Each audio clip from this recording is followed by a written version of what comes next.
Assalamualaikum warahmatullahi wabarakatuh. Selamat datang di channel Oh Gitu.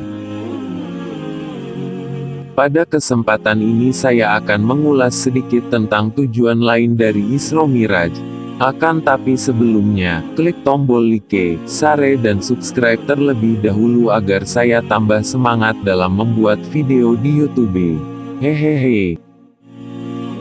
Isra dan Miraj adalah salah satu peristiwa sejarah yang sangat penting dan agung dalam perjalanan risalah Nabi Muhammad SAW.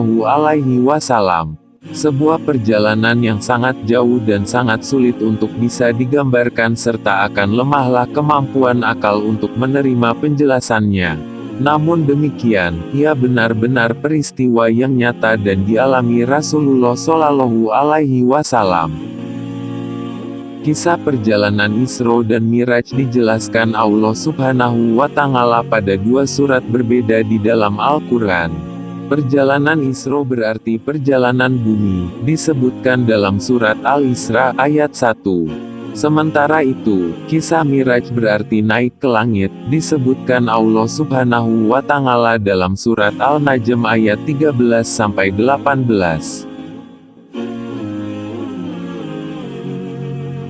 Disebutkannya kisah Isra dan Miraj ini secara terpisah oleh Allah Subhanahu wa Ta'ala seakan memberikan isyarat bahwa kedua bentuk perjalanan ini adalah perjalanan untuk tujuan yang berbeda sekalipun substansisnya sama, yaitu untuk memperlihatkan kepada Nabi SAW sebagian tanda kebesaran Allah Subhanahu wa Ta'ala baik di langit maupun di bumi. Perbedaan tempat penyebutan kedua peristiwa ini oleh Allah Subhanahu wa Ta'ala dalam dua surat berbeda memberikan isyarat bahwa kedua perjalanan ini adalah dua mukjizat yang berbeda.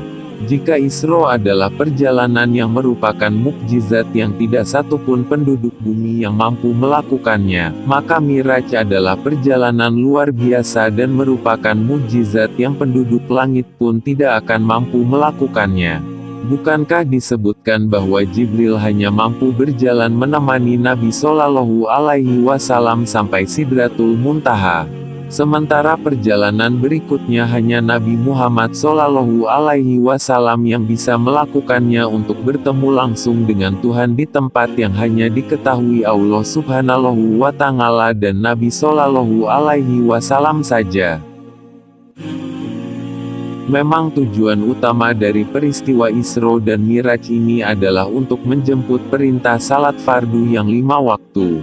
Namun, terdapat beberapa tujuan lainnya seperti agar Nabi Muhammad SAW melihat sebagai tanda-tanda kebesaran Allah Subhanahu wa Ta'ala di alam raya ini seperti dalam ungkapan linurayahu min ayatina. Selain itu, tujuan yang tidak kalah pentingnya dari perjalanan itu adalah bahwa Allah Subhanahu wa Ta'ala ingin menghibur kekasihnya Nabi Muhammad Subhanahu wa Ta'ala yang memang ketika itu sedang berduka. Perjalanan Isra dan Miraj sendiri menurut satu riwayat terjadi pada malam Senin, 27 Rajab, tahun ke-10 kerasulan beliau.